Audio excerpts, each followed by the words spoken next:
Hello, this is Arja Kwasnikoff again, and this is part 17 of Delzhi in 44 Letters. Thank you very much for joining me.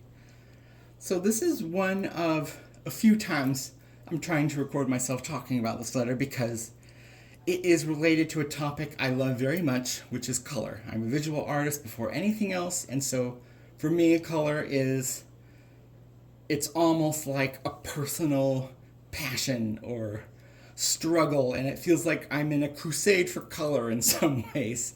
Just its history, the idea of optics and how it relates to language. And so before I go into that, let's focus on this letter first. And luckily, this letter is actually fairly easy to learn, both in speaking and in writing. So as you can see with this drawing, which might be not so visible because I'm using pastel colors, this letter is based on a rainbow, and the letter is called Job. And although the title, it might make you think that the name of the letter is Jab, but you have to remember we're not using English, and when we see the letter A written for most other languages, it's usually a sound like ah. And so it's the letter Job, not Jab. And a good mnemonic device to remember that is, it's your job to remember that it's ah. And you're welcome for that nifty little trick. So this letter is based on the design of a rainbow, and it's a very minimalized version. So let's go ahead and make that. Let me get some ink ready. And instead of doing a full rainbow, of course, it's a very shortened version, which just gives you the idea of it. And I think it does a good job of that. So the visual perspective is like a 3/4 rainbow that's being slightly cut off by this mountain in front, which is partially absorbing some of the visual ring that's being made. So let's make the capital letter Job. I'll do it down here next to the other ones. There's one big 3/4 arc. And just nesting inside is the second one. Very simple, kind of like a horseshoe almost, but just that arc shape. And lowercase is just exactly the same, just smaller. One big arc and one smaller one nesting inside. My brush is very feathery, so I apologize. It looks a little bit smeared. So that is the letter Job. And the name of it, which is spelled Job Angben, comes from the word Jabila. And Jabila happens to be the outer inlet dialect version, and going back several videos ago to talking about the shift between B's and V's, there's also the word Javila, which is more of a western and northern version of the word. And even though I'm in the outer inlet area bordering on Kachemak, which has some subtle differences from outer inlet, I do love the words with V's, usually, but this is one of the weird cases where, to me, just in my mind and using my own sense of hearing, the sound B makes more sense in the word Jabila to me. For some reason, the word Javila sounds a little bit more harder to make, and so I actually like the B in this one.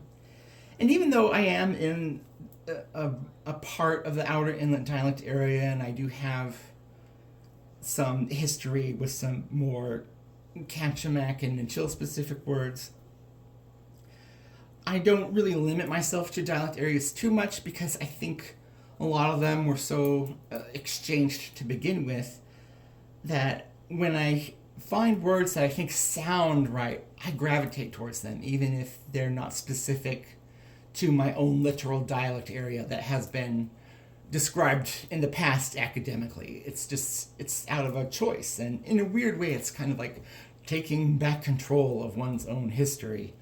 But I won't go into that too much.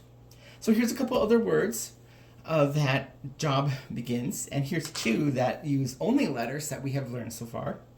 Here's a 3-letter word, Job Ang Het. It is Ja. And if you remember the video about the letter Chu, that is the word for spruce pitch or sap or resin, the stuff that comes out of spruce trees, Ja. And this four-letter word is job, is, ga, is. And it's digi.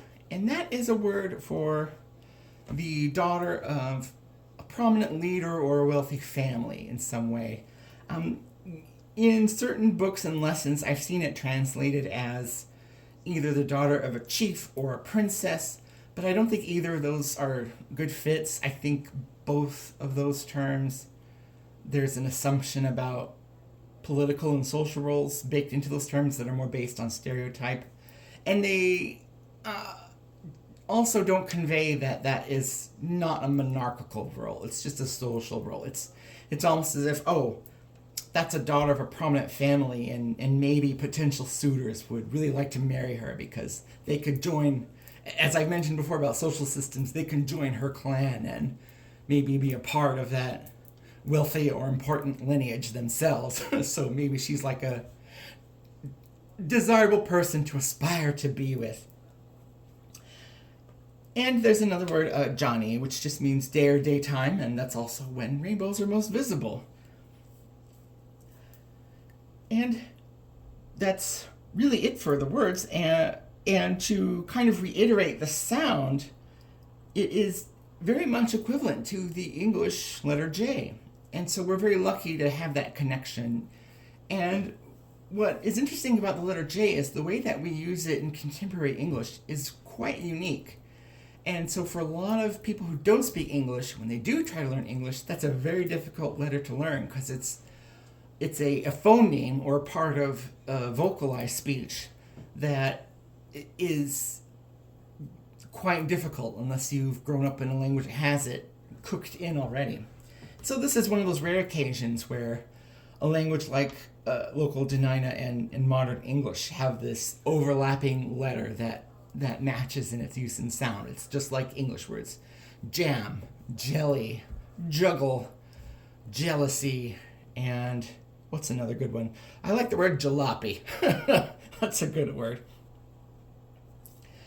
All right, so we've covered the sound, the design, real simple, real easy. And as I mentioned at the beginning of the video, this is related to color. After all, it is based on a rainbow. And I love color because color and how we talk about color is cooked into our culture. And people don't really realize the extent of that connection. I think most people know, but I don't think they know how deep that is or how deep that meaning goes.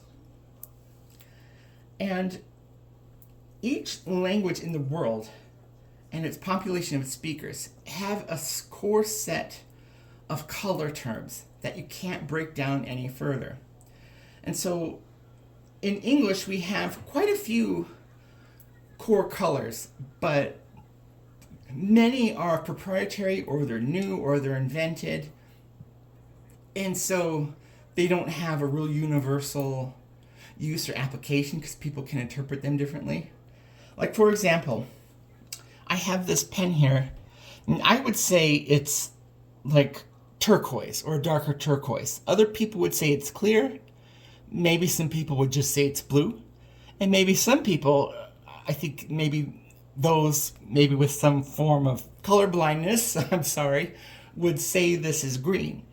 And so words like turquoise and teal don't have a core concept in English necessarily. I think they're getting there. But for our purposes, our core colors would be like that 6-color color wheel that we learn about when we're very young in school. Red, orange, yellow, green, blue, and purple. Some people say violet and indigo, but violet and indigo are a little bit different, and those are not universal themselves. And even though they are used in optics and the science of vision and light, I think socially and in language, we default to purple now for the color which is a mix of red and blue. So those, along with things like black and white and brown, are our core color terms. You can't break them down anymore in English into anything smaller that makes sense without going into Old English or languages that those words have been borrowed from in the distant past. And so every language has a set of colors like that, but not all those colors match up. And Dena'ina is one of those languages where we don't have a set of core color words that don't match up. So let's go over some of these, just some to emphasize my point. Now, these two here are both variations of gray. And in English, we would say one is dark gray and one is light gray. We need the word dark or light to distinguish between the two. But in Dena'ina, they're each their own core color. One which is equivalent to our dark gray is jen, and one which is equivalent to our light gray is kel. And so you can use those, but they're not interchangeable. They both mean different things in completely different colors, even in their core essence. And so you can imagine in a landscape that has many gray things, and kind of in the winter months, things can be very gray around here. It makes sense that if there's so much of what you experience around you visually is gray, you would probably have to eventually differentiate between some things and figure out a way to do that in a much quicker fashion. And so why not have two words? And so that's how separate core color words evolve over time, is it's based on experience and things being introduced. And the history of, for example, the color orange and the name orange itself is fascinating, and I think people would be very surprised to learn about how relatively recent it is in our language and the experience of how we see things in life. And so even though we live in a digitized society where we have these universally understood color palettes like red, yellow, blue for mostly fine arts and writing, things that are made physically, kind of like this. And we also have the modern one, which is used for more printing and commercial and design, the cyan and magenta yellow. And also the screen one, the additive color process of red, green, and blue, which is what any kind of digital screen or projection uses. So even though we have those, and those are fairly universal, those evolved from the meeting of cultures deciding what those core colors are and what the core palette is. So in Dena'ina, when you have all these colors here, which are the 10 core colors of Dena'ina, you'll notice there's really not a green in here, although there are words for green and many other colors not represented by these dots, but they rely on modifying words. And modifying words are just like that word dark for dark gray and light for light gray that we have in English. And one of those words is kiltani, and this is one of the more common words. So you can say something is, one of my favorite ones is like a brownish amber, which is jah kiltani. So you can put these words together, and that means a brownish amber, like that of a tree sap or a tree resin. I think of it as pancake syrup myself. And so Dena'ina does that. And so there's many other colors that you can express with the Dena'ina language still. But these are the core words that they have.